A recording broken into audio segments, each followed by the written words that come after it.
जय हिंद साथियों, आप देख रहे हैं आधुनिक भारत का इतिहास सिख धर्म।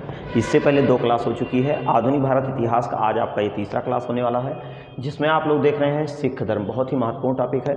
कोई भी आप एग्जाम देने जाएंगे तो वहाँ से आपको जरूर यहाँ से क्वेश्चन आपको मिलने वाला है और बहुत ही बेहतरीन है। बहुत सरल भाषा में हम ज़्यादा से ज़्यादा आपको पढ़ाने का प्रयास करेंगे ताकि ये चीज़ें आपको आसानी से समझ में आ जाएँ। तो देखिए, अगर सिख की बात करें तो सिख धर्म का जो उदय होता है वो सबसे पहले कहाँ होता है? तो पंजाब में होता है ना, पंजाब में होता है। ठीक, ये देखिए पंजाब, ये आपका है पंजाब। पाकिस्तान और भारत को मिला करके दोनों आपके पंजाब हैं। तो सिख धर्म की अगर बात करें तो सिख धर्म के जो संस्थापक हैं उनका नाम है गुरु नानक। तो गुरु नानक देव का जो जन्म हुआ था, इसके जो संस्थापक हैं, इसके संस्थापक तो इनका नाम है गुरु नानक। ठीक, गुरु नानक। गुरु नानक जो हैं ये पहले सिख गुरु हैं। कौन सिख गुरु हैं? पहले सिख गुरु, ये पहले सिख गुरु हैं। कुल कितने गुरु हो चुके हैं? तो 10। कुल सिख गुरु, कुल सिख गुरु तो 10 हैं। ठीक, अब आप देख रहे हैं गुरु नानक। तो गुरु नानक जन्म की अगर बात की जाए तो 1469 ईस्वी, 1469 ईस्वी। स्थान की अगर बात की जाए तो पंजाब, पाकिस्तान वाला पंजाब। कहाँ वाला पंजाब? पाकिस्तान। पाकिस्तान में एक स्थान है डेरा बाबा। कौन सा स्थान? डेरा बाबा। इनका जन्म हुआ। ठीक, पंजाब मतलब करतारपुर, डेरा बाबा। ठीक, अब देखिए तो इनका जन्म कब हुआ? 1469 ईस्वी को। कहाँ हुआ? पंजाब में। इनके पिताजी के नाम की अगर बात की जाए तो पिताजी का नाम था कालू जी। क्या नाम था? कालू जी। वहीं इनके माताजी के नाम की बात की जाए तो इनके माताजी का नाम था तृप्ता। वहीं इनकी पत्नी के नाम की अगर बात की जाए, पत्नी, तो इनकी पत्नी थी सुलक्षणी। सुलक्षणी, कुलक्षणी नहीं भाई, सुलक्षणी, सुलक्षणी, सुलक्षणी। इनकी जो जात थी, इनकी जो जात थी वो कौन सी थी? खत्री जात की, खत्री जात। और इनकी जो मृत्यु हुई है, मृत्यु, तो इनकी जो मृत्यु हुई है, इनका पूरा जो समय रहा है, ये समय 1469 से 1539। इनका जो पूरा समय रहा है वो 1469 से लेकर के और 1539। तो लास्ट में इनका कौन सा दिख रहा है? 1539, 1539 में। ठीक, 1539 में क्या हुआ? इनकी मृत्यु हो गई। और जब इनकी मृत्यु हुई तो मृत्यु के बाद जो दूसरे सिख गुरु आए उनका नाम था अंगद। उनका क्या नाम था? अंगद था। ठीक, तो अब जो था मृत्यु, मृत्यु कहाँ हुई? वहीं करतारपुर, करतारपुर, वहीं डेरा बाबा के पास, डेरा बाबा। ठीक, इनकी मृत्यु हो गई। देखिए, अब ये वाला आपका क्षेत्र पंजाब है। आज आप वर्तमान में देख रहे हैं तो पंजाब में ही तो सिख संप्रदाय के लोग रहते हैं, पंजाब में ही सिख संप्रदाय के लोग रहते हैं। तो पहले सिख गुरु का नाम था गुरु गोविंद। जन्म 1469 पंजाब, पाकिस्तान में। पिता का नाम कालू जी, माता का नाम तृप्ता, पत्नी का नाम सुलक्षणी, जाति कौन थी? खत्री। 1539 में करतारपुर डेरा बाबा में इनकी क्या हो गई? मृत्यु हो गई। अब देखिए, मृत्यु के बाद थोड़ा सा अब कौन कौन सा इन्होंने कार्य किया था? तो देखिए, पहला जो इनका कार्य था, पहला कार्य इनका, सबसे पहला कार्य इन्होंने जो किया था, ये अपने शिष्यों को लहना कहते थे। शिष्यों को लहना, लहना कहते थे, लहना। और जो पहला लहना था, मतलब पहला शिष्य, पहला, वो कौन था? अंगद।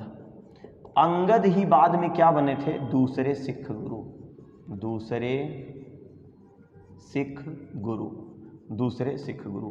तो अब इन्होंने क्या किया? गुरु नानक ने जो काम किया, सबसे पहला काम इन्होंने लंगर व्यवस्था बनाई। ये भैया कहा है? लंगर व्यवस्था। लंगर व्यवस्था का मतलब क्या होता है? निःशुल्क भोजन, बेहतरीन तरीके से निःशुल्क भोजन, निःशुल्क भोजन। निःशुल्क भोजन मतलब लंगर व्यवस्था। लंगर व्यवस्था की शुरुआत किसने की थी? तो गुरु नानक ने। गुरु नानक ने ही नानक पंथ चलाया था, अपने नाम का ही नानक पंथ चलाए। कौन चलाए थे नानक पंथ? गुरु नानक ने। गुरु नानक ने ही लंगर व्यवस्थापित की और इनके पहले शिष्य का नाम था अंगद। यही अंगद बाद में क्या हुए? दूसरे सिख गुरु बन गए। अंगद ही दूसरे सिख गुरु बन गए। दूसरे सिख गुरु बन गए। ठीक, अब इसका आप स्क्रीनशॉट ले लीजिए, उसके बाद तब हम आगे आपको समझाते हैं। चलिए देखिए, अब आप देख रहे हैं इसमें 10 सिख गुरु। 10 सिख गुरुओं का समय कब से कब तक था ये आप देख रहे हैं। गुरु नानक के बारे में हमने आपको बता दिया। गुरु नानक आप देख रहे हैं 1469 से लेकर 1539 तक। अब अगर इसमें देखा जाए तो ये जो समकालीन शासक इनके थे, इनके जो समकालीन शासक थे, समकालीन शासक, देखिए समकालीन शासक अगर इनके बात की जाए तो सबसे पहले तो भाई सिकंदर लोदी थे। सिकंदर लोदी। दूसरे थे इब्राहिम लोदी। और तीसरे जो थे वो बाबर थे। और चौथे भाई हुमायूं भी थे कुछ दिन तक। देखिए हुमायूं।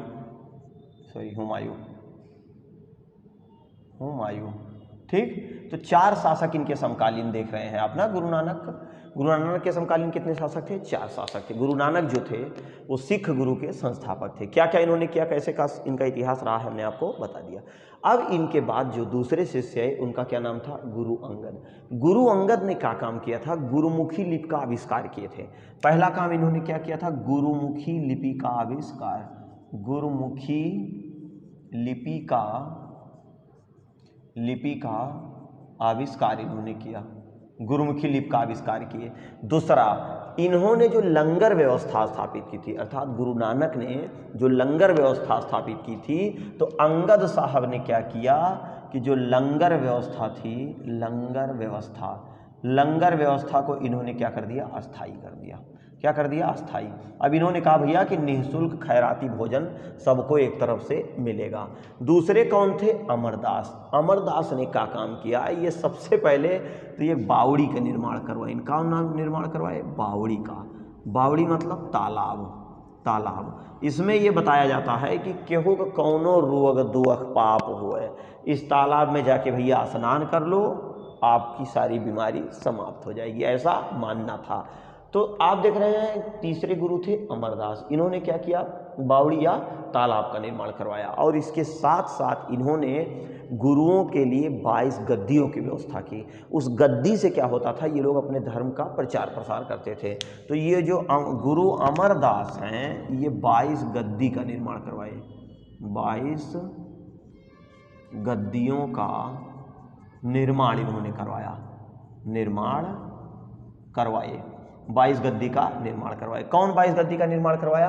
तो अमरदास। अमरदास की एक पुत्री थी बीबी भानी। उनका विवाह किससे हुआ था? रामदास से। तो रामदास का जो विवाह हुआ, विवाह वो किसके साथ हुआ? बीबी भानी के साथ। ये बीबी भानी के रहा भैया। बीबी भानी जो थी वो किसकी पुत्री थी? अमरदास की। इनकी क्या थी? ये पुत्री। तो ये इनके क्या हो गए? दामाद हो गए। मतलब गुरु रामदास किसके दामाद हुए? अमरदास के। और अमरदास की पुत्री का नाम था बीबी भानी। और बीबी भानी का विवाह किसके साथ हुआ? रामदास के साथ। बीबी भानी को अकबर ने 500 बीघा जमीन दिया था। अकबर ने 500 बीघा जमीन दिया। किसको 500 बीघा दिया? बीबी भानी को। गुरु रामदास ने और क्या काम किया कि ये जो पद है गुरु का, इन्होंने पैतृक बना दिया। ये क्या कर दिए भैया? पद को पैतृक कर दिए। ये पद को पैतृक बना दिए। कौन पैतृक बना दिया? गुरु रामदास। गुरु रामदास ने ही अमृत शहर की स्थापना की। किसकी स्थापना की? अमृतसर शहर की। तो गुरु रामदास विवाह किए बीबी भानी से। अकबर ने 500 बीघा बीबी भानी को जमीन दिया और इन्होंने इस गुरु के पद को क्या किया? पैतृक बना दिया। पैतृक मतलब कि पिता की मृत्यु के बाद उसका पुत्र, फिर उसकी मृत्यु के बाद उसका पुत्र, उसकी मृत्यु के बाद उसका पुत्र, मतलब इन्होंने क्या किया? पैतृक बना दिया। और इन्होंने ही अमृतसर नगर की स्थापना की। तो अमृतसर नगर किसने बसवाया था? अमृतसर शहर अमृतसर शहर का निर्माण किसके द्वारा करवाया गया? तो रामदास। देखिए गुरु अर्जुन देव ने क्या किया? गुरु अर्जुन देव ने पहला काम किया कि सोने की चादर बिछवा डाली। सभी के कब्र के ऊपर इन्होंने सोने की चादर बिछवा डाली। कौन? गुरु अर्जुन देव। गुरु अर्जुन देव कौन से सिख गुरु थे? तो 5वें सिख गुरु थे। इनको सच्चा बादशाह कहा जाता है। क्या कहा जाता है? सच्चा बादशाह। और खुसरो की इन्होंने मदद की थी भैया, तो जिसके कारण जो है इनको जो जहांगीर ने फांसी दिलवा दी थी। इनको क्या कहा जाता है? सच्चा बादशाह। सच्चा बादशाह। सच्चा बादशाह किसको कहा जाता है? गुरु अर्जुन देव को। इन्होंने ही सोने की चादर बनवाई। सोने की चादर। सोने की चादर किन किन गुरुओं के ऊपर? जो भी सिख गुरु थे इनके ऊपर इन्होंने क्या किया था? सोने की चादर बिछवाई थी। अमृतसर प्लस संतोषसर, इन्होंने क्या बनवाया? तालाब। संतोषसर और अमृतसर, इसी तालाब के मध्य में हरमिंदर साहब मंदिर का निर्माण करवाया, जो एक गुरुद्वारा है। हरमिंदर साहब, उसी तालाब के मध्य में हरमिंदर साहब मंदिर का निर्माण करवाया। और गुरु अर्जुन देव ने खुसरो की मदद की थी। खुसरो जहांगीर का पुत्र था। जब वहाँ से वो भगा था आगरा से, तो जा करके कहाँ? तरन तारण नामक स्थान पर। तो तरन तारण नामक स्थान और करतारपुर की स्थापना, उस नगर को व्यवस्थित किसने किया था? तो गुरु अर्जुन देव ने। गुरु अर्जुन देव ने 1604 ईस्वी में आदि ग्रंथ की रचना की। तो आदि ग्रंथ की रचना किसने की थी? तो गुरु अर्जुन देव ने की थी। अर्जुन देव ने क्या की थी? आदि ग्रंथ की रचना। आदि ग्रंथ की रचना। आदि ग्रंथ की रचना 1604 ईस्वी में। 1604 ईस्वी में किसने की? तो गुरु अर्जुन देव ने। गुरु अर्जुन देव ने तरन तारण और करतारपुर नामक नगर की स्थापना की। गुरु अर्जुन देव की हत्या किसके द्वारा की जाती है? तो किसके द्वारा होती है? तो जहांगीर के द्वारा। जहांगीर इसलिए हत्या कर दिया क्योंकि जो है उन्होंने कहा कि तुम खुसरो की मदद किए हो, और खुसरो की मदद किए हो, और खुसरो उसी का ही पुत्र था, है ना। लेकिन खुसरो बकलोल रहा, दिमागों के काम में नहीं करता, कुछ फ्यूज टाइप में रहा, वो गुरु अर्जुन देव को ही मार डाला, है ना। अब देखिए छठे गुरु आपके कौन है? गुरु हरगोविंद। गुरु हरगोविंद ने क्या किया? पहला काम अपने शिष्यों को इन्होंने मांसाहार की आज्ञा दी और अकाल तख्त की स्थापना की। तो ये काम किए भैया, मांसाहार की आज्ञा दिए थे अपने शिष्यों को। अपने शिष्यों को इन्होंने मांसाहार की आज्ञा दी। मांसाहार की आज्ञा दी। और दूसरा काम इन्होंने किया, 22 गद्दियों की स्थापना की। 22 गद्दियों की स्थापना, 22 गद्दियों की स्थापना। तो ये क्या किए थे? अमरदास। 22 गद्दियों की स्थापना। अकाल तख्त, ध्यान नहीं दिए भाई, अकाल तख्त 12 फुट ऊंचा क्या बनवाया? अकाल तख्त 12 फुट ऊंचा, 12 फुट ऊंचा अकाल तख्त, अकाल तख्त बनवाया, है ना। अकाल तख्त का निर्माण किया। किसने अकाल तख्त का निर्माण किया? हरगोविंद ने। 12 फुट ऊंचा अकाल तख्त का बनवाया, मतलब अगर कोई ज़रूरत पड़े तो जाए भैया वही ऊपर कूद के बैठ जाओ और सब लोगों को अपना जो भी संबोधन वगैरह करना हो अपना संबोधन करे। मतलब ईश्वर का प्रतीक, इस तरह से कुछ बताया गया। अगले आपके आते हैं गुरु हर्राय। गुरु हर्राय, हरगोविंद के बाद कौन आते हैं? हर्राय आते हैं बेचारे, हर्राय। तो जो हर्राय साहब थे, इन्होंने क्या किया था? अपने सैनिकों को, मतलब शिष्यों को, ऐसे लिख दें, शिष्यों को इन्होंने क्या किया? सैनिक शिक्षा दिए थे। सैनिक शिक्षा। तो अपने शिष्यों को सैनिक शिक्षा देने की व्यवस्था किसने की थी? तो आपके गुरु हर्राय के। लेकिन सैनिक शिक्षा देने से पहले सैनिक को लड़ाकू किसने बनवाया था? तो सैनिकों को लड़ाकू जो बनवाया था वो हरगोविंद साहब ने बनवाया था। उसके बाद आ गए भैया हरकिशन। आप देख रहे हैं हरकिशन जो है 1661 से 1664 तक। पहला काम क्या था कि ये तो 6 वर्ष के रहे, मात्र 6 वर्ष के थे, हैं 6 वर्ष की अवस्था में ही ये क्या बन गए थे? तो गुरु बन गए थे। 6 वर्ष की अवस्था में गुरु बन गए। गुरु बन गए। कौन गुरु बन गया? हरकिशन। हरकिशन की एक विशेषता है कि भैया चेचक के कारण इनके सर्वर डाउन हो गए। चेचक के कारण, चेचक के कारण इनकी क्या हो गई थी, मृत्यु हो गई थी। ये बेचारे 6 साल की उम्र में, मतलब 6 वर्ष की उम्र में ये गुरु भी बने और इनके सर्वर डाउन हो गए। किसके कारण, चेचक के कारण। अब देखिए इसके बाद जो अगला आते हैं आप गुरु तेग बहादुर।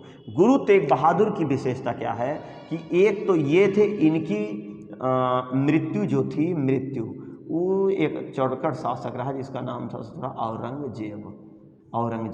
औरंगजेब ने ही इनको मृत्यु दंड दिया था। और गुरु अर्जुन देव को जो मृत्यु दंड किसी ने दिया था तो वो जहांगीर वाला रहा। कौन रहा भैया, जहांगीर ने इनको। और नवें गुरु जो तेग बहादुर थे उनकी हत्या किसने की थी, औरंगजेब ने इनको बुलवाया और इन्होंने इस्लाम धर्म स्वीकार नहीं किया, जिसके कारण इनको क्या किया, इनको मृत्यु दंड दे दिया। इन्हीं के समय में उत्तराधिकार का युद्ध हुआ। उत्तराधिकार का युद्ध प्रारंभ हुआ।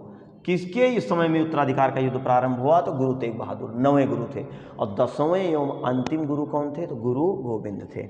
गुरु गोविंद का जो समय है 1675 से लेकर 1708 ईस्वी तक। गुरु गोविंद सिंह सिख धर्म के अंतिम एवं 10वें सिख गुरु थे। इनकी मृत्यु के बाद सभी सिख गुरु क्या हो गए, समाप्त हो गए, इनका पद समाप्त हो गया। गुरु गोविंद सिंह का जो जन्म हुआ, गुरु गोविंद सिंह का जन्म, तो भैया इनका जन्म जो हुआ वो 1666 ईस्वी में, 1666 ईस्वी में। कहाँ हुआ, तो पटना में हुआ। कहाँ हुआ इनका जन्म, पटना में हुआ। और इनकी जो मृत्यु होती है वो 1708 ईस्वी में होती है। इनकी जो मृत्यु होती है वो कब होती है, 1708 ईस्वी में। 1708 ईस्वी में 1707 ईस्वी में ही औरंगजेब की मृत्यु हो गई। औरंगजेब की जब मृत्यु हुई तो उस समय मराठों का भी कब्जा, मतलब एक तरह से कहा जाए महाराष्ट्र में तो मराठों की भी स्थिति मजबूत हो गई थी। उत्तर भारत में इनकी भी स्थिति मजबूत थी और दक्षिण भारत में अगर देखा जाए तो मराठों की भी स्थिति मजबूत थी। मराठों के समय में गृह युद्ध हो रहा था और बिना उस गृह युद्ध का निपटारा किए 1707 ईस्वी में औरंगजेब की मृत्यु हुई। हम मराठा आपको पढ़ाएंगे दो तरीके से समझ में आएगा। तो इस प्रकार से आप इसका स्क्रीनशॉट लीजिए, उसके बाद थोड़ा सा गुरु गोविंद सिंह के बारे में बताना, उसको आपको बता दें, उसके बाद आपका पूरा ये टॉपिक समाप्त हो जाता है। चलिए अब आप देख रहे हैं कि सिख धर्म के 10वें एवं अंतिम गुरु। तो सिख धर्म के 10वें एवं अंतिम गुरु की अगर बात की जाए तो देख रहे हैं 10वें एवं अंतिम सिख गुरु कौन थे, गुरु गोविंद सिंह। आपको बताया इनका जन्म 1666 ईस्वी पटना में हुआ और इनकी 2 पत्नियां थी। कितनी पत्नियां, 2 पत्नियां, एक सुंदरी और एक जीतू। तो सुंदरी और जीतू से इनको 4 फुटकर प्राप्त हुए थे। तो चारों फुटकरों का नाम आप देख रहे हैं। एक का नाम है अजीत सिंह, एक का नाम है जुझारू सिंह, एक का नाम है जोरावर सिंह, एक का नाम है फतेह सिंह। इनका जन्म देख रहे हैं कब, 1666 में। 66 को नीचे पलट दिया जाए 99। एक और इनसे महत्वपूर्ण तथ्य आता है खालसा पंथ। खालसा का अर्थ होता है शुद्ध या परिष्कार, शुद्ध। खालसा का अर्थ क्या होता है, शुद्ध। इसकी स्थापना इन्होंने कब की थी, तो 1699 ईस्वी में इन्होंने बैसाखी के शुभ अवसर पर खालसा पंथ की स्थापना की। और इन्होंने 4 किला बनवाया था। कितने किला बनवाया था, 4 किला। पहला आनंदगढ़, दूसरा केसगढ़, तीसरा लौहगढ़ और चौथा किला जो है फतेहगढ़। किला का निर्माण ये लोग इसलिए करवाते थे अपने आप को सुरक्षित रखने के लिए, ताकि अगर कोई अचानक आक्रमणकारी आए तो ये अपने आप को सुरक्षित रख सके, इसीलिए जो है ये लोग किला का निर्माण करवाते थे। दूसरा, इन्होंने क्या किया, मतलब गुरु गोविंद सिंह ने क्या किया, बड़े नाटकीय ढंग से अपने शिष्यों को इन्होंने कहा कि जो हमें मानने वाले हैं वो तुरंत सीधे केसगढ़ चले आए। केसगढ़ इन्होंने बुलाया, केसगढ़ किले में इन्होंने बुलाया कि जो हमें मानते हों वो सीधे चले आएँ और उनकी हम हत्या करेंगे, मतलब उनका बलिदान करेंगे। अब जब ये बात सुने तो लोग सनक गए, लेकिन इनको मानने वाले उस समय 5 लोग थे, 5। इन्होंने कहा यार कोई दिक्कत नहीं, आप हमें सर कलम हमारा कर दीजिएगा, लेकिन हम आपको मानते हैं तो दिल से मानते हैं, आप बिल्कुल हमारा सर कलम कर दीजिएगा, कोई दिक्कत नहीं है। वो 5 जो इनके शिष्य थे, एक था धर्मदास, दयाराम, मोहकम चंद्र, हिम्मत, साहब चंद्र। दयाराम खत्री कहाँ का था, लाहौर का था। धर्मदास कहाँ का था, दिल्ली का था। मोहकम चंद्र कहाँ का था, द्वारका, गुजरात का। हिम्मत भीवर पुरी, जगन्नाथ का था। जगन्नाथ। जगन्नाथ। और साहब चंद्र कहाँ का था? वीदर का निवासी था। तो ये पांचों लोग जो थे इनको क्या कहा गया? पंच प्यारे कहा गया। पंच प्यारे। जब ये पांचों लोग आए तो इन्होंने नाटकीय ढंग से बुलाया था। इन्होंने कहा नहीं कहा था कि हम मार ही डालेंगे। इन्होंने कहा देखिए हमें मानने वाले कितने लोग हैं, लेकिन सलाम करेंगे इन लोगों को। ये सोचिए, इन्होंने कहा कि हम आपको मानते हैं तो दिल से मानते हैं। तो ये जो पांच प्यारे आए थे इनको पंच प्यारे कहा गया। और जब इनको पंच प्यारे कहा गया भैया, तो इन्हीं के पंच प्यारे की वजह से सिखों को इन्होंने 5 वस्तुएं धारण करने को कहा। सिखों को 5 वस्तुएं धारण करने को कहा। 5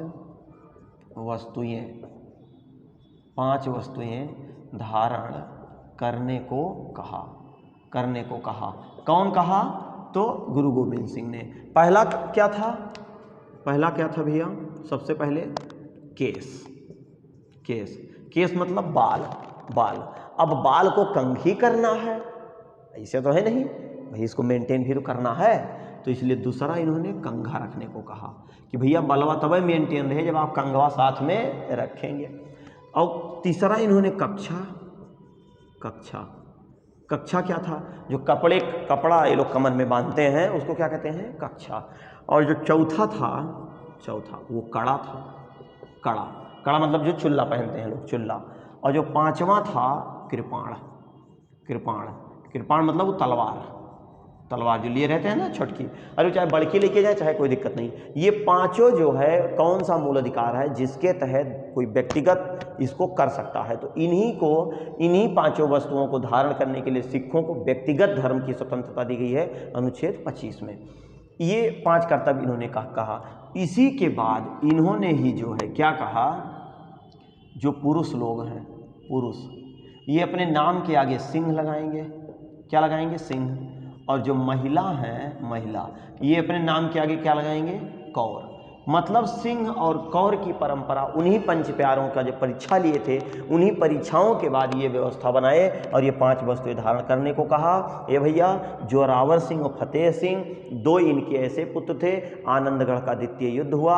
आनंदगढ़ के द्वितीय युद्ध में ये जो थे ये भी थे, क्या नाम है, फतेह सिंह और जोरावर सिंह। और गुरु गोविंद सिंह थे और इनकी माताजी भी थी। गुरु गोविंद सिंह उस युद्ध से भाग गए, लेकिन ये दोनों बेचारे जोरावर सिंह और फतेह सिंह, तो जोरावर सिंह और फतेह सिंह को उसने क्या किया था, इन दोनों लोगों को, किसको? जोरावर सिंह को, मतलब 2 सिखों को क्या किया था? कौन कौन थे? जोरावर थे, और एक थे फतेह सिंह। जोरावर सिंह और फतेह सिंह को औरंगजेब ने जिंदा दीवाल में चुनवा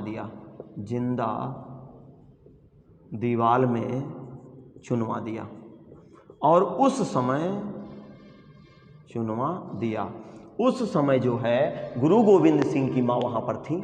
अब बताओ, जे कई पोता ऐसे जिंदे दीवाल में ऐसे करके और सामने से ऐसे दीवाल जोड़ दी जाएगी और उनके सर्वरोहिम डाउन हो जाए और उसकी दादी उसके सामने होगी, तो बताइए किसकी हालत नहीं खराब होगी? सबकी हालत खराब हो जाएगी। लेकिन उस समय औरंगजेब भाई वही सब था, वही हाल है जब सैया पे कोतवाल तो डर काहेगा। तो उसने क्या किया था, जोरावर सिंह और फतेह सिंह को आनंदगढ़ के युद्ध में उनको बंदी बना लिया और ले जाके इन दोनों को जिंदा दीवाल में चुनवा दिया था। किसने चुनवाया था? तो औरंगजेब ने। तो इस प्रकार आप देख लिए कि आधुनिक भारत की इतिहास, सिख धर्म, ये जो आपका तीसरा क्लास है, इसमें हमने आज सिख धर्म आपको बहुत विधिवत तरीके से पढ़ाया।